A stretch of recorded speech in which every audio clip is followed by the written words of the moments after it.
Good morning from Didcot Parkway Railway Station, not far from the Didcot Railway Centre, where things are just getting underway for the day. But I'm not here for the Didcot Railway Centre. I'm changing trains on the way to the Pendon Museum for their 60th anniversary celebrations and special running event dubbed GWR Then and Now.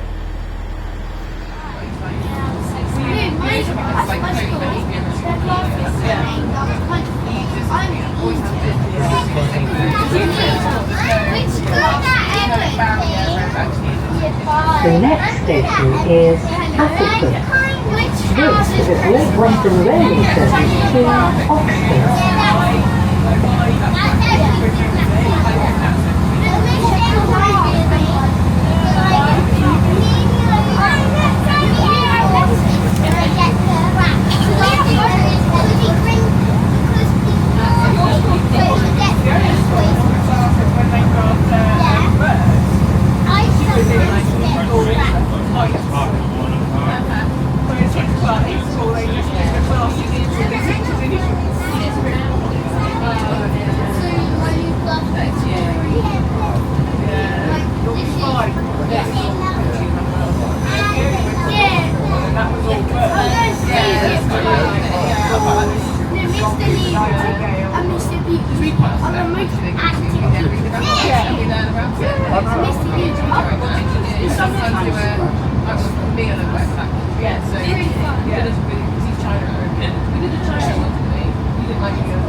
So I've just arrived at the rather utilitarian but still quite pleasant looking station here at Appleford.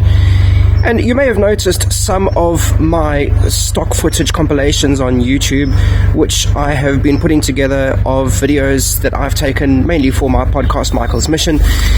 But this is my first attempt at something a little bit more of a vlog style, combining that with the typical stock footage compilations. So please let me know how you find this, whether you enjoy this sort of content and whether you think it pairs well with the podcast as those episodes come out. After reviewing the station with its slightly outdated branding with First Great Western, it was time to begin the walk to Long Wittenham and Pendon Museum. Pendon Museum is located in the village of Long Wittenham, which sees an hourly bus service on weekdays, but nothing over the weekends. Coming from the south on public transport, my options according to Google Maps were either to get the bus to the outskirts of Didcot or to catch the train to Appleford. Both would have involved walking along a busy B road in order to get there. I took the Appleford option as it involved less walking on unprotected roads with no pavements.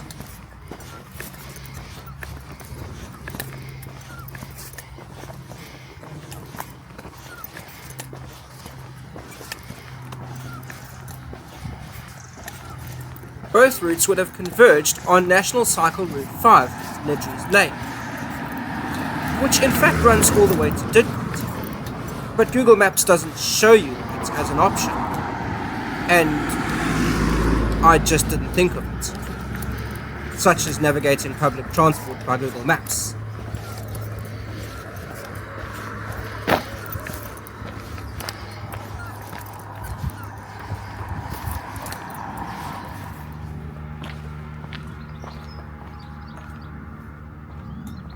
Pendon Museum was founded by Roy England, an Australian Anglophile, to preserve, through a series of model railway exhibits, the memory of the architecture and landscapes of southwest England.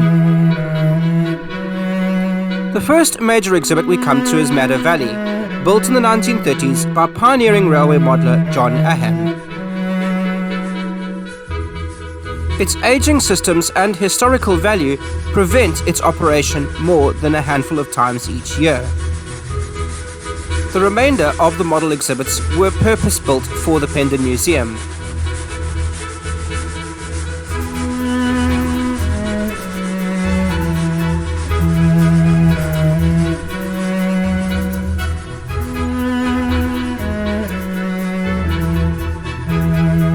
The Dartmoor scene was built in 1955 to showcase model trains intended for the Vale scene, which we'll come to later. Its most impressive feature is the model of the timber trestle viaduct at Walkham in Devon.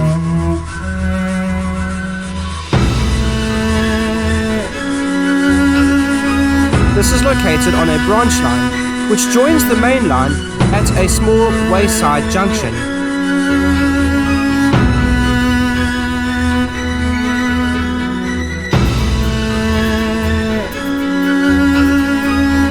The vast landscape of this model offers a truly breathtaking view of the trains curving around, both up close and at a distance.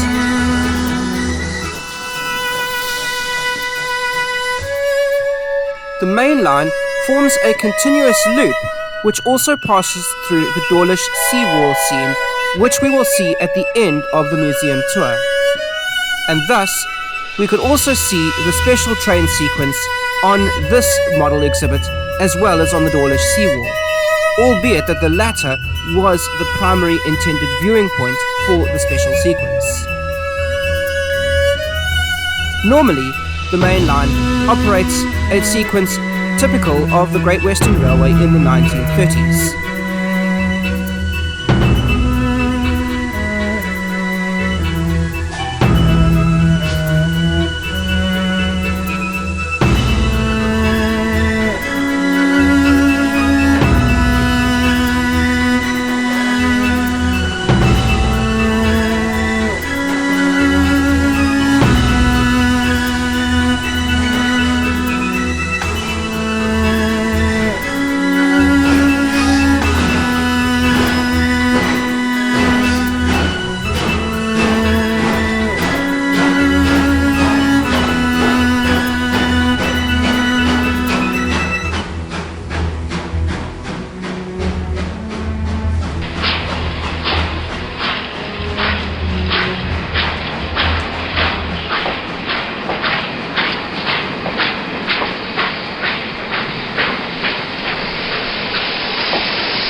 Pride of place among the model exhibits is unquestionably the Vale scene, another vast landscape which we find on the upper level of the museum building.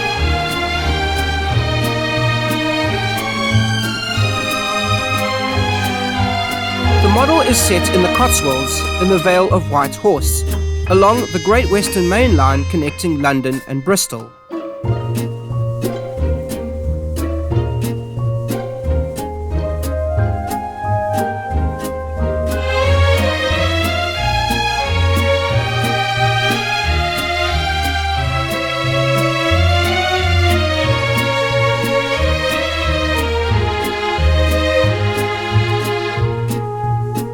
The grand scale of this model makes for some spectacular viewing of the steam trains as they snake their way through the rolling Cotswold hills.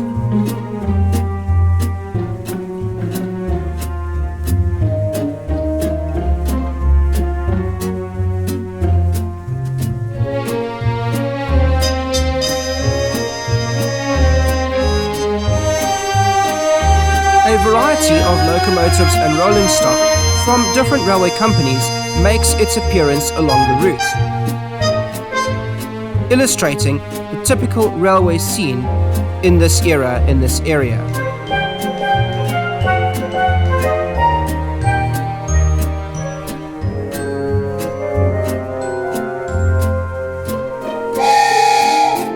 Off-duty trains are displayed in glass cabinets around the model.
Pendon Museum, and the Vale scene in particular, are as much, if not more, about showcasing the social history of the 1930s as about the railway scene in that era.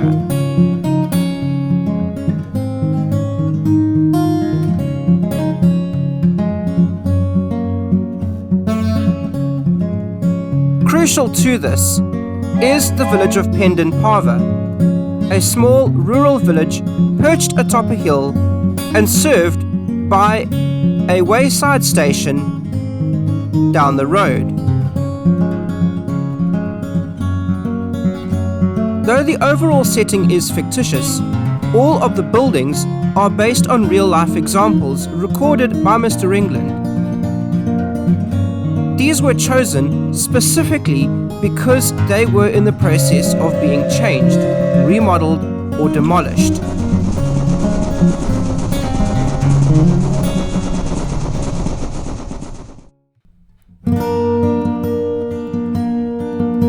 A short film playing in one of the upstairs conference rooms takes us on a virtual tour through the village, telling us the story of the buildings and their history.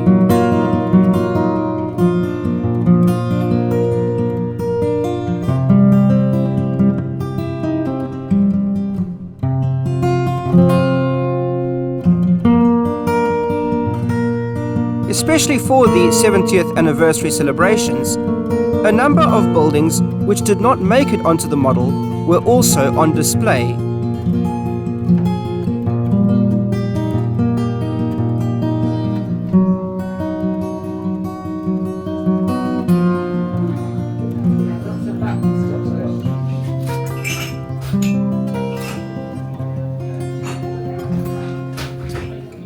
Returning downstairs to the shop and cafe area, we find, amidst all the merchandise, the Dawlish Sea Wall scene. A nice touch.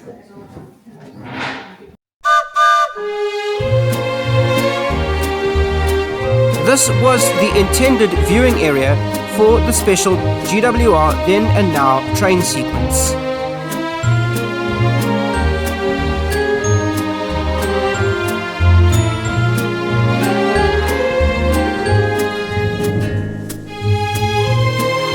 Begin the sequence in the 1930s with Great Western Railway steam locomotive number 6013 King Henry VIII hauling a down Cornish Riviera express service. Turning to the now publicly owned British Railways of the 1950s, number 6803 Bucklebury Grange brings through a rake of late GWR carriages in BR livery in an intermediate express.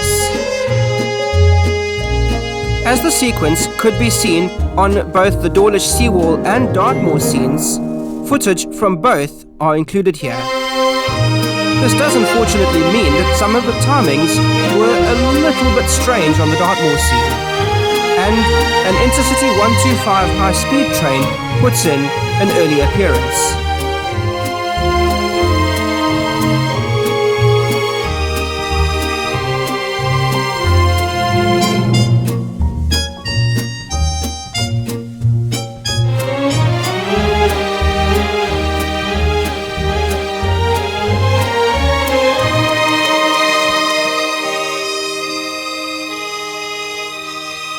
Back to the right order now. The 1960s are represented by D1046 Western Marquis pulling a rake of 1960s BR Maroon Mark I carriages. And in the right place now, a pair of Class 43 diesel locomotives top and tail a rake of Mark III carriages, forming the much-famed Intercity 125 high-speed train sets, liveried in the 1970s BR Blue. Jumping to the early 2000s and the now privatised operation of First Great Western, a Class 47 leads a motor rail service. And bringing things into the present, with the franchise rebranded to Great Western Railway, we take things local with the Class 158 Express Sprinter diesel multiple unit.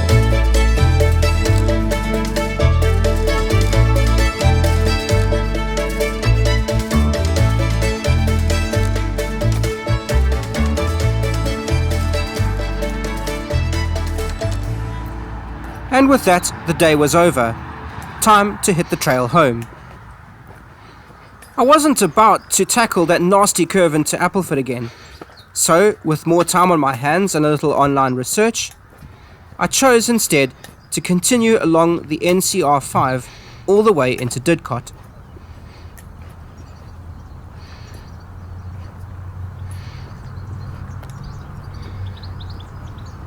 Time to get some landscape photography into the day.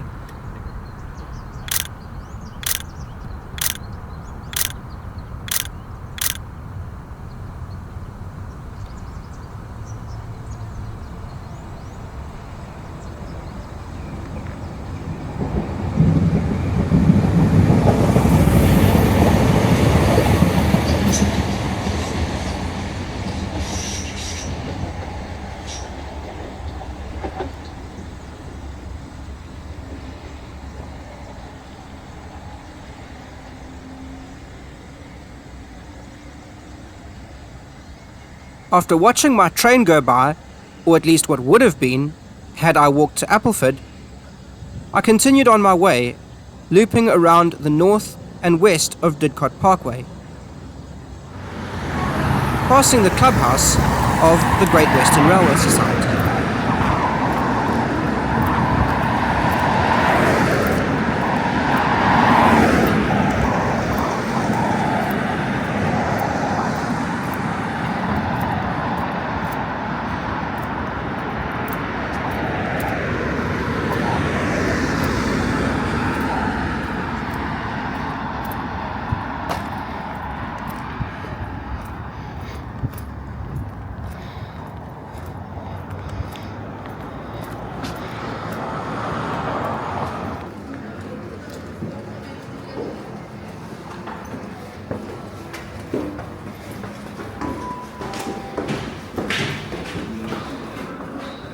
Arriving into Didcot Parkway railway station, it's a chance to see a bit of the then and now in the real world.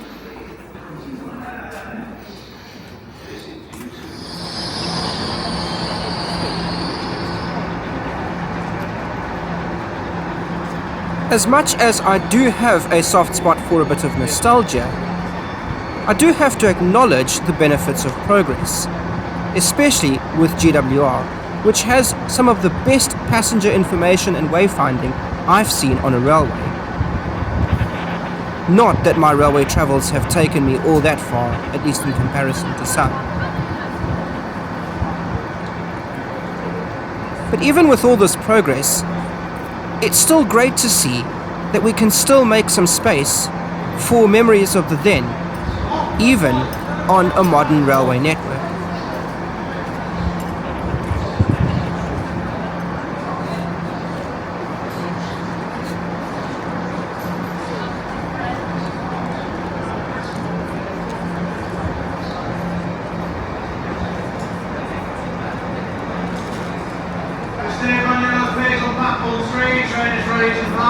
Stay on your line, please.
last train now approaching platform 1 does not stop here. Stand back from the platform edge and hold on to pushchairs and wheelchairs.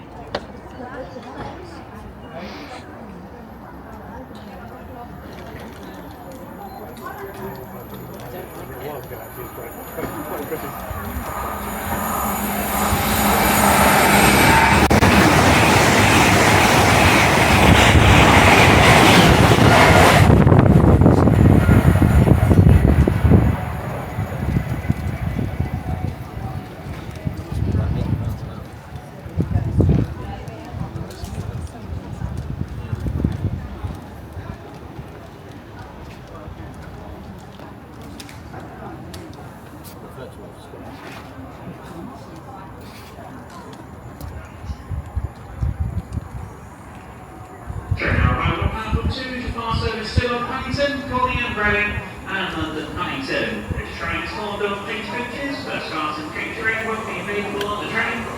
And this train starts at zone 2 other stations on the platform.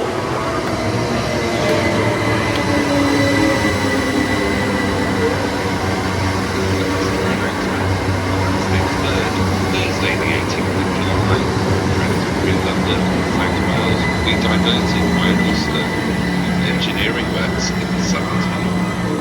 There will be a very reduced train service between London Paddington and Bristol Parkway. To find out more, visit gwr.com/Southern Tunnel.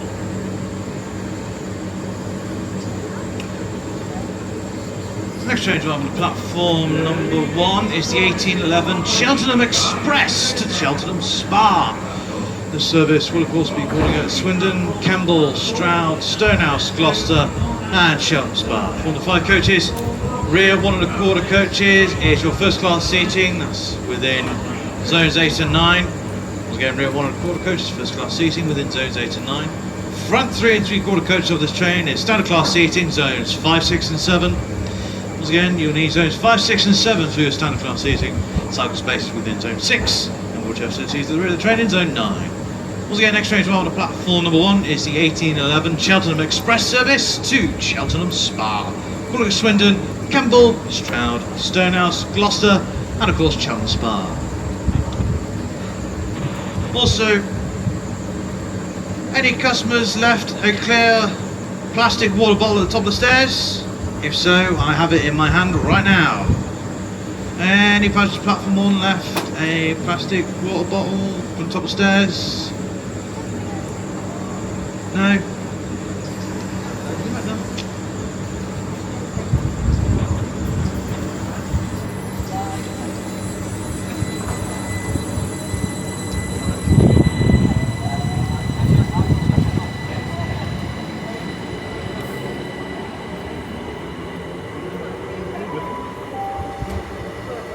May I have your attention, please? Customers are reminded to mind the gap between the train and platform edge when boarding. Hello? Great Western Railway operates a penalty fare scheme from this station. Please ensure you purchase a ticket before you board. More information can be found at gwr.com/revenue protection.